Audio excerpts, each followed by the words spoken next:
In this video, I'm going to talk about the importance of understanding your sole design. It's a direct link to sole turf interaction in your success.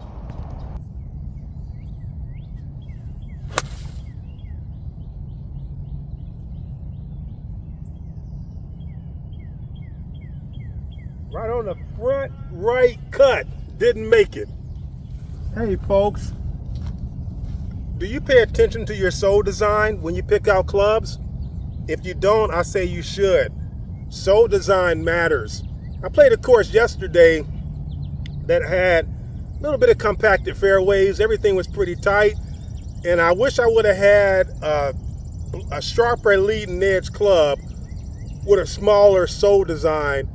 It would have been better for picking the ball, because it was the type of golf course where you really needed to pick the ball. I tell players, they say, hey, you know, this is what Jordan Spieth plays, right? The AP2 or whatever. Or this is what Rory McIlroy play, or John Rahm. And I say, you're not playing the same club. Because what happens is these players, they find the club they want, and then they take them to the master grinder, the master polisher, and they do things to them. They make them playable for them. They may get a little heel relief, a little sole relief, bevel it off a little more, make it more sharp for that player's ability, right? And what happens is that club is built for that player. It is custom fit for that player. When we hear custom fit, we think shaft, grip size, lie angle, length of club, and loft. But there's another level to custom fit. Dimensionally fit for everything. And then once you find out what you're looking at, we normally, back in the old days, we took them to a grinder. We took them to somebody to grind off. I want to get a little heel off of this one right here. You know, I want you to sharpen this leading edge up, and then we would polish them up. You would polish them up, and nobody could tell. But you had that club custom fit for you. So when, like, Edel still do 4 head weights, 5 different sole designs.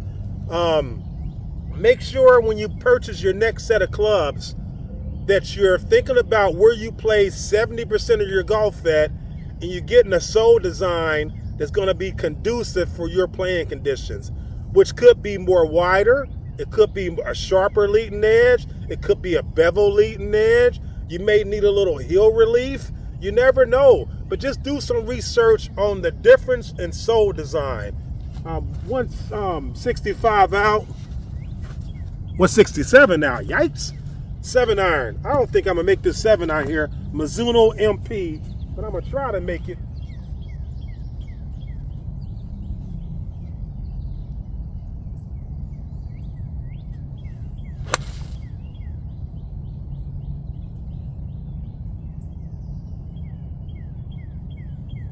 Right on the front right cut, didn't make it.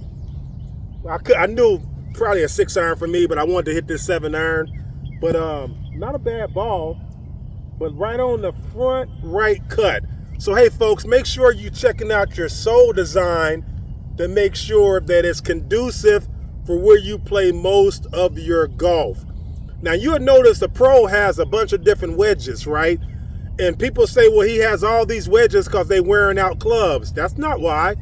They have different wedges because of the sole and the bounce.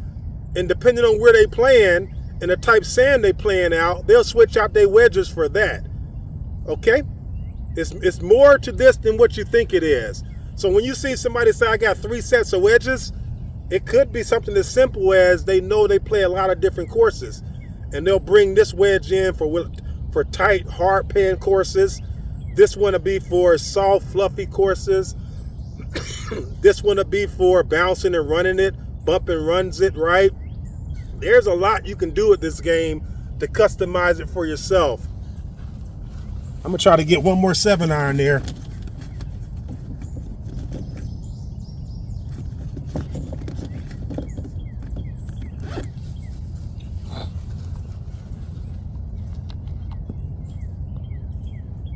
Let's try to get one more 7-iron there. So bring it back on our stance. I hit a draw, I hit a cut on that one.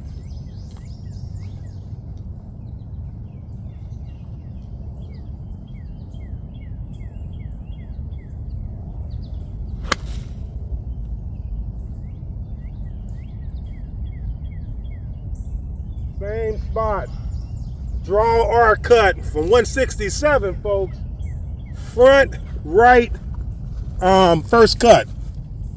Not gonna complain about that. I knew it was a 6-iron, but I wanted to get it there.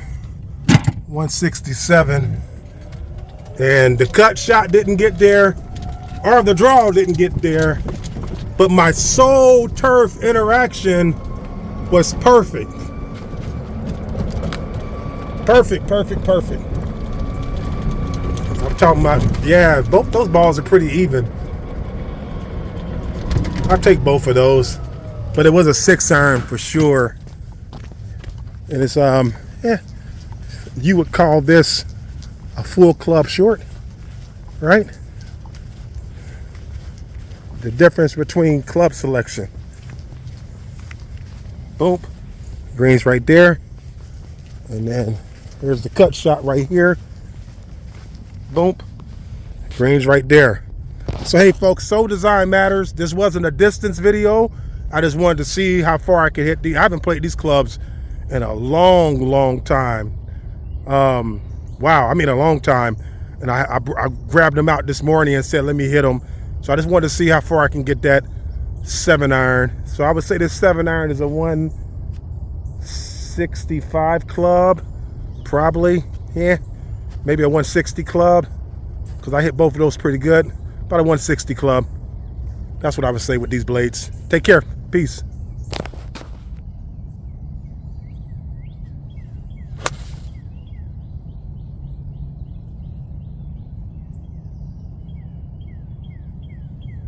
Right on the front right cut. Didn't make it.